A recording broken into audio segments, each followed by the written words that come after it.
Hello and welcome back to the channel, Megan May, and today we're going to do a very quick video discussing how to start your eco beauty journey. I saw a thread yesterday where this woman was asking for advice on finding clean, non-toxic beauty. How does she start this journey? And I was so sad that she was inundated, just so many posts, responses in her thread was just MLM. I felt bad not because they were all MLMs, but because no one was actually giving her any real advice. It was just buy this product, buy that product, and I'm sorry. So I have affiliate codes. I work with brands. If you've been a follower of this channel, you know that I've worked with some brands for a very long time. And some brands I've worked with less time, but I am very picky about what brands that I work with. I do have affiliate links that I earn commission on. It's been a really nice extra, especially as a grad student researcher and now not being able to work because of where I am currently at in my life. So those are all the disclaimers. So I responded to her thread where I was just like, hey, I would actually focus on sustainable beauty rather than clean or non-toxic, because in my experience, and if you get a chance, please reach out to brands and just ask them about their views on their ingredients. If they're truly a sustainable beauty brand, they will have information about their ingredients. They will have reasons why. They'll even have supply chain records. You can ask them about their supply chain.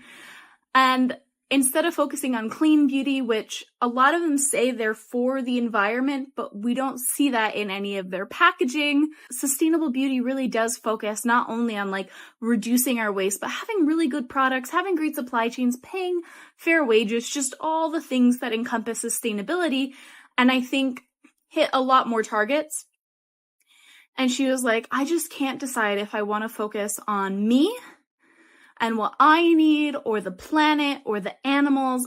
And with sustainable beauty, you don't really have to choose. You don't have to be well, I guess I'm only choosing cruelty-free and vegan products and gonna just have all this plastic. The long story is, I really believe that sustainable beauty is the solution for what a lot of us are looking for.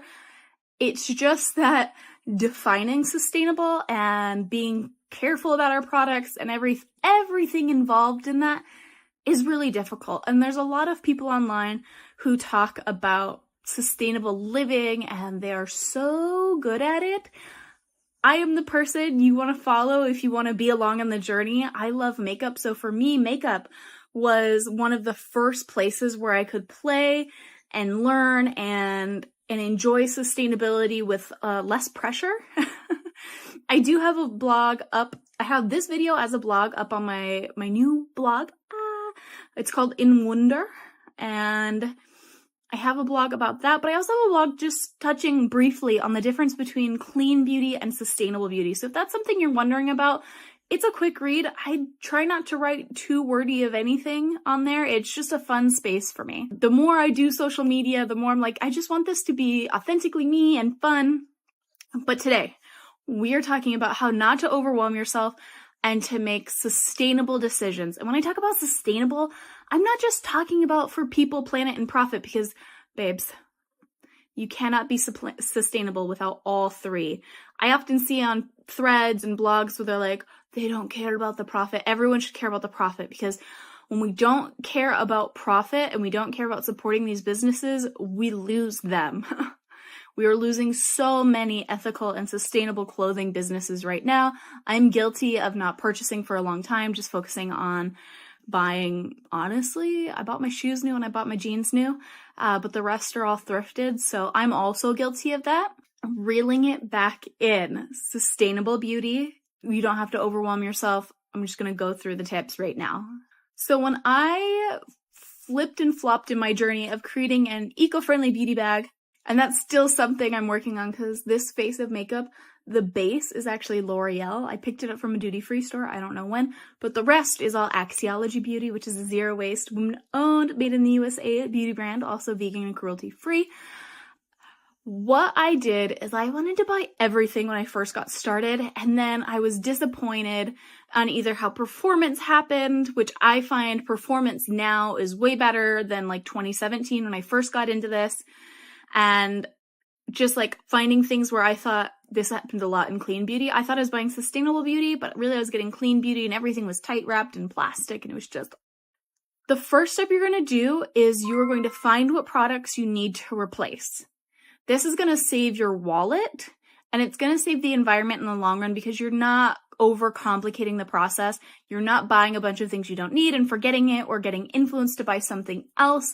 You are just buying exactly what you need for that moment. So what I do and what I have right now is I have a list of products I want to replace, and I have them in priority.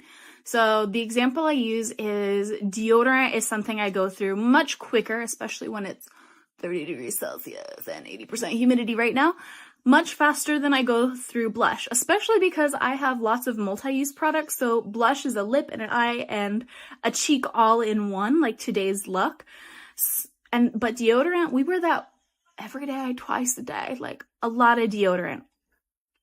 So deodorant is way up higher on the list than blush would be, though blush is a much more fun purchase. This is just a tip if you're trying to not overwhelm yourself in this transition from whatever you're purchasing now to more sustainable. I don't believe there's an end goal. I don't believe there's perfection in this. Just doing our best and reducing our consumption and using absolutely everything we own. For me, that's my goal. That's what I'm always constantly working towards, and supporting those small businesses that are doing their best and constantly getting better. That's what I try and go for. So with each item on your list, I want you to start Googling and pinning and Instagramming and YouTubing, whatever platform that you like to use. I just want you to start looking. Keep an open mind. Don't fall for the first thing an influencer just throws at you, because y'all, these platforms are inundated. I don't know why I keep saying that word, but there's so many people trying to sell you things. I will even have links in the box below, but you don't have to use them. Just find what products feel like they're going to be good for you and write a list down. Just write a list. Don't buy anything. Don't just woohoo, that's such a cute deodorant, I'm going to buy that. Because I found that. There's a cute deodorant and I was like, girl, that's not sustainable. That's a law waste. But it was so cute. And have a list of your sustainable options. I would go with five that feel good, and move on from there. How do you move on from your list of 5 sustainable-ish replacements? Figure out what your needs are. This one's difficult because some of them you may not know until you've actually used it. Sticking with the example of sustainable deodorant, which was one of the first things I switched to in university, I bought a Pit deodorant. I think it was from Meow Meow Tweet. I do like a bunch of products from Meow Meow Tweet, but that deodorant that you applied with your hands, I hated it. I hate applying deodorant with my hands. In fact, the less I feel my deodorant, the better. So figuring out what you want. When you're in the sustainability space, you'll find a lot of people want you to DIY. So can you DIY? Do you want to DIY? I'm not a DIYer in that sense. No thank you, no ma'am. I don't have access to those ingredients or products to make things. I find it often is more wasteful in case it doesn't work out. I prefer supporting small businesses that have done all the hard work. It's just not me. I like to sew. I am not that kind of DIYer. But if you are, maybe that's some way you can just invest in bulk and start doing it yourself at home. It's all about what you can do and sustainably maintain and that you like. It's all about what you can maintain. Other questions. Do you have access to recycling or compost? I don't have access to recycling, but I do have a compost at my house, so that makes decisions easier for me.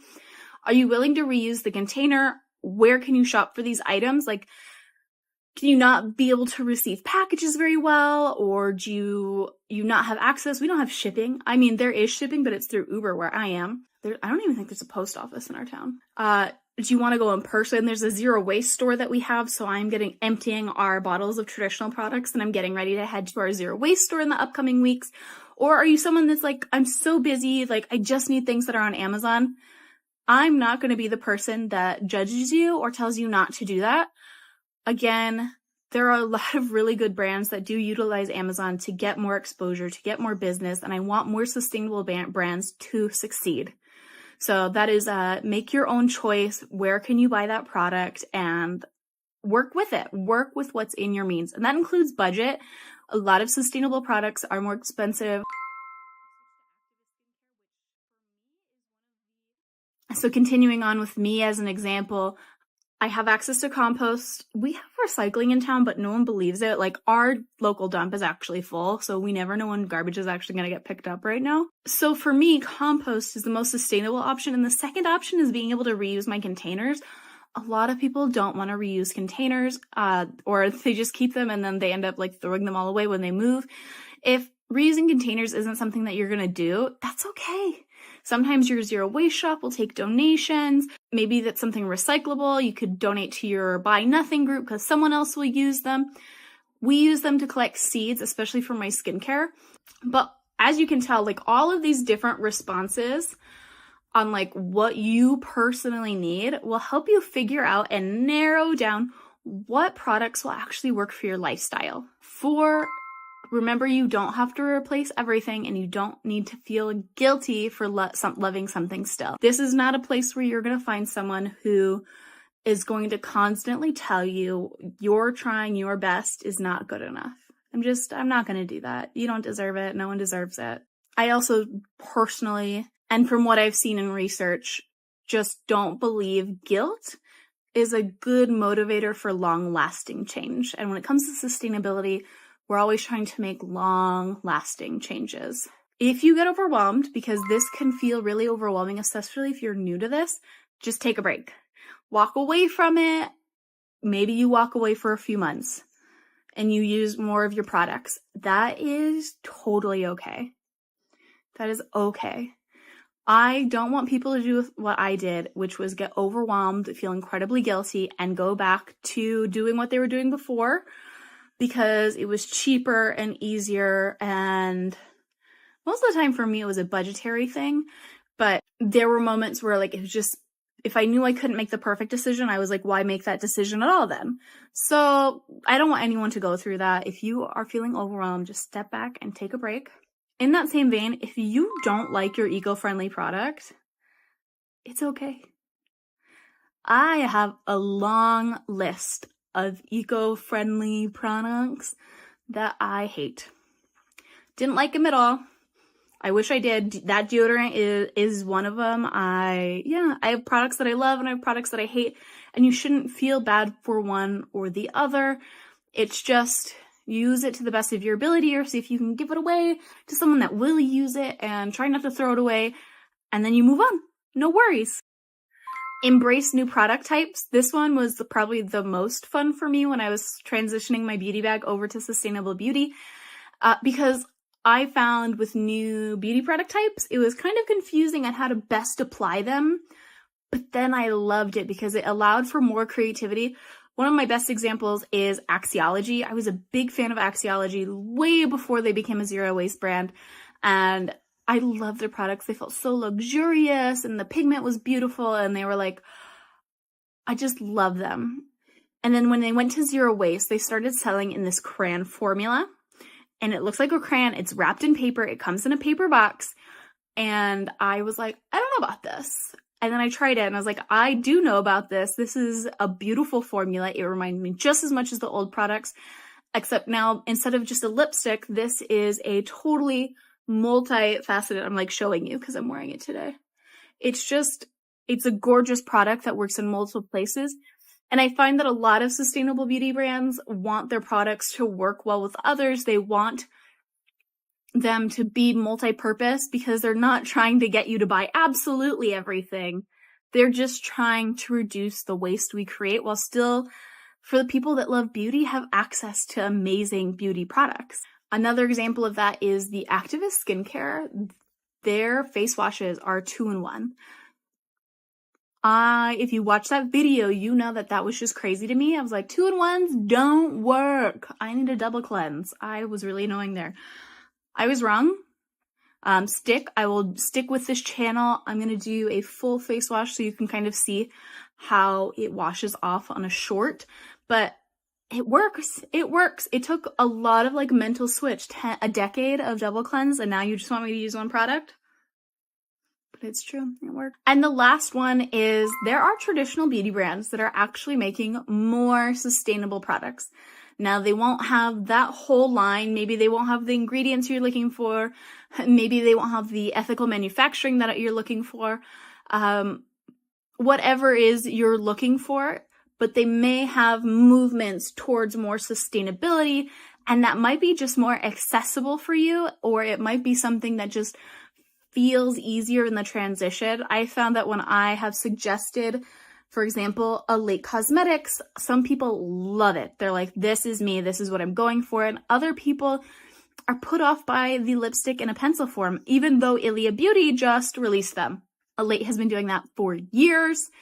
And I just saw that ecobeauty is doing the same thing. I don't know if they have all the sustainable sourcing that Late does, but it's interesting seeing what works where for you. Just know that not all refills are created equal. We're going to be going into that on the blog and on the channel soon, but some brands are doing refills. So however you want to transition into this, I think is a great way to transition.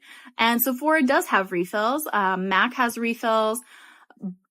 Who else? Josie Maran just switched to refills. So like they're there. And if that feels good to you, I think that's great. Like I said, there's no such thing as perfection, just doing our best and living our life the best way we can. So that's it. That was not quick and dirty as I intended it to be, but I do hope that this made you feel more comfortable or more at ease, and that you still want to continue in finding eco-friendly beauty products.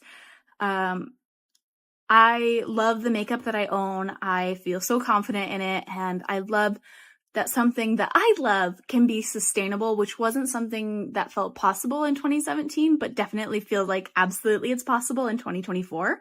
And I'm really grateful for all your support. So if you are a eco-friendly beauty lover, leave your comments down below. If you have questions, also leave them down below. You can connect with me over on Threads. I think that's probably the easiest place to connect with me. I often don't check my Instagram DMs because it's really stressful to me.